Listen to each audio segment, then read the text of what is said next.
السلام علیکم ورحمۃ اللہ وبرکاتہ۔ بسم اللہ الرحمن الرحیم۔ الحمد للہ والصلاة والسلام علی رسول اللہ وعلی آلہ وصحبہ ومن والاه وبعد۔ معزز خواتین و حضرات،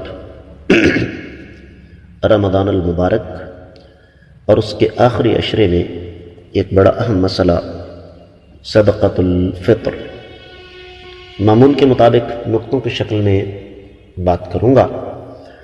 سب سے پہلی بات، شرعی اصطلاح میں صدقۃ الفطر رمضان میں اللہ تعالیٰ نے واجب کیا ہے، اور اس کا مقصد یہ ہوتا ہے کہ روزے دار کے روزوں کے دوران اس سے کوئی ایسا کام اگر ہو چکا ہے جو فضول ہے، لغو ہے، تو اس سے اس کے روزوں کا اجر ضائع نہ ہونے پائے۔ دوسری بات، یہ واجب ہے۔ قرآن کہتا ہے قد افلح من تزکا وذکر اسم ربہ فصلی، اور حدیث میں آتا ہے، صحیح بخاری مسلم کی روایت ہے کہ اللہ کے رسول صلی اللہ علیہ وسلم نے ہر ایک پر روزہ جو ہے، یہ صدقۃ الفطر جو ہے وہ واجب کیا ہے۔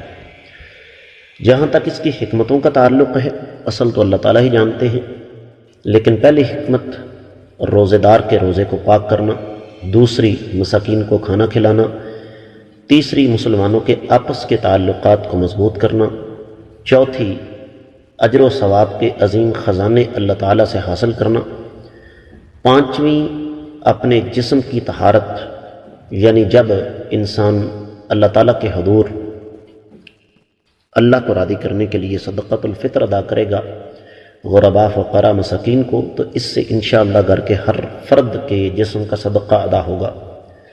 اور چھٹی حکمت ہے اللہ تعالیٰ کی نعمتوں پر اللہ تعالیٰ کا شکر ادا کرنا۔ یاد رکھیے گا، چوتھا نقطہ جو میں سمجھانا چاہتا ہوں، صدقۃ الفطر کی مقدار 1 صاع ہے۔ 1 صاع، جس طرح کہ حدیث میں آتا ہے اللہ کے رسول صلی اللہ علیہ وسلم نے ہر مسلمان جان کے لیے، آزاد ہو یا غلام ہو، مرد ہو یا عورت ہو، چھوٹا ہو یا بڑا ہو، 1 صاع کھجور یا 1 صاع ستو جو ہیں وہ واجب کیے ہیں۔ تو چونکہ اس دور میں ستو اور کھجور زیادہ استعمال ہوتی تھی، اس لیے فی زمانہ ہم یہ کہیں گے کہ 1 صاع جو ہم عام کھانا استعمال کرتے ہیں، ہمارے ہاں چاول اور گندم زیادہ استعمال ہوتی ہے، وہ ادا کرنی چاہیے۔ پانچواں نقطہ یہ ہے کہ صدقہ فطر کب ادا کرنا چاہیے۔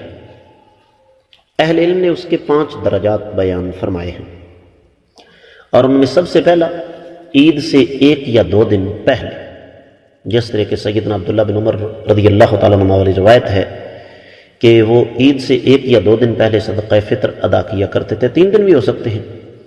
دوسرا درجہ یہ ہے کہ رمضان کا آخری سورج غروب ہونے سے پہلے ادا کیا جائے۔ تیسرا درجہ یہ ہے کہ عید کی نماز سے پہلے کسی وقت بھی ادا کیا جا سکتا ہے۔ اور چوتھا درجہ یہ ہے کہ کسی بھی شکل میں عید کے بعد اس کو ادا نہ کیا جائے۔ 7ویں نقطے کی طرف آ جاتے ہیں، اور وہ یہ ہے کہ صدقہ فطر ہے کس چیز کا۔ میں اس کی وضاحت کر چکا ہوں کہ وہ عام کھانا جو ہم روزمرہ زندگی میں استعمال کرتے ہیں، اور اس کی مقدار میں آپ کی خدمت میں عرض کر چکا ہوں۔ اہل علم اس کو 2.5 سے 3 کلو کے درمیان شمار فرماتے ہیں۔ صدقہ فطر صرف اور صرف غلے کی شکل میں ادا ہوگا۔